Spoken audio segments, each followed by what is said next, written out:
This is the day that the Lord has made. I will rejoice and be glad in it somehow. And today, I want to talk to you about somehow.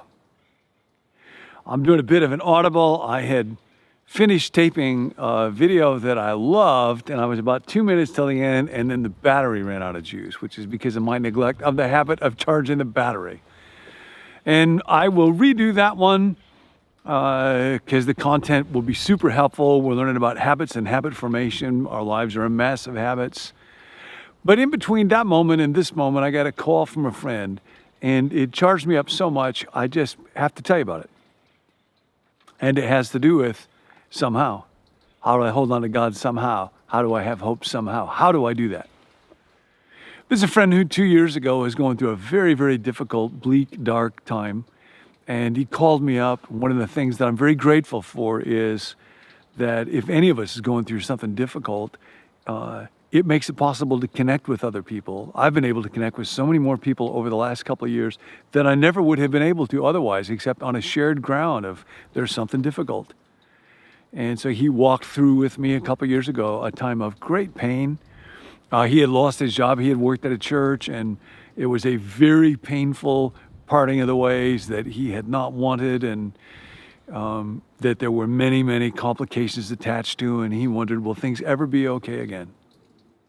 And I was so grateful to be able to talk to them because it felt like maybe some of what's been hard in my life, some of what I've had to learn, some of what I have messed up or experienced because of just pain that came in from the outside could be helpful to another person. And then there's meaning to it, see? And then somehow in the midst of it, some of what I have learned or gone through might enable me to be with, to listen to help somebody else. And so we would connect periodically, and those conversations were always quite deep, and I always found they helped me, even though supposedly they were to help him. And we hadn't talked for a couple of months. And so I got a message that he wanted to talk again. So we did. And this time it was like a light shining in the darkness. And he said, I just want to let you know what has been going on. And he talked about how, because of the deep things that I've had to walk through, I have experienced God's presence and God's faithfulness and God's goodness in a way that I never had before, and I don't think I would have otherwise. And I said, me too. And he said, and because I've had to go through what I've gone through, they relocated. He said, there's a spiritual community. There's people both inside my family and beyond my family who I know more deeply, and they know me more deeply. And there's a kind of fullness and transparency and closeness and intimacy and meaning in those relationships that I don't think I would have known otherwise. And I said, me too. And he said, he's quite a young guy. He said, I didn't know when I had to leave that job financially, what would we do? What would my family do? And I have discovered I had to kind of reinvent myself vocationally and financially. It has just been extraordinary. And I've gone from not knowing what's going to happen financially to making exponentially more than I was doing when I lost a job that I didn't know how I would replace. And I said, I'm so happy for you. That's such a good thing. And I found in my spirit his joy, the way that he had experienced God's steadfastness and faithfulness and goodness in his life was unspeakably life-giving to me. It was a reminder of how good God is. And that doesn't mean for him or for me or for you that once we enter into good circumstances and see God's hand in them, our life is only going to be about good circumstances. Not at all, not at all, not at all. The promise is, this is from the book that Peter wrote, 1 Peter. And the God of all grace, who called you to his eternal glory in Christ, after you have suffered a little while, it is only a little while, no matter how old you are, it is only a little while. In comparison with all of eternity, it's only a little while. The God of all grace will himself restore you and make you strong, firm, and steadfast. And I realized I was watching this happen in the life of somebody else, and that fills me up with hope. This is the how. Like, rejoice in the Lord. I will rejoice and be glad somehow. How do I go about doing that? We're talking about habits. Here's a very simple habit. We don't think about it as a habit much, but it is, and you can work on it today. Romans chapter 12, verse 15, Paul says, rejoice with those who rejoice and mourn with those who mourn. Everybody that you see today is going to be somewhere on that rejoicing, mourning spectrum. Everybody is. Nobody is purely neutral. And sometimes it may be both. Sometimes it might shift from 30 seconds to the next 30 seconds. But I want you today to notice everybody and where they are on rejoicing or mourning, and then you stand with them. What I realized in this relationship was that when this young friend of mine was going through a really difficult time, I could simply be with him, talk to him, ask him questions, share my difficulty, my mourning with him, and it gave me meaning and hope.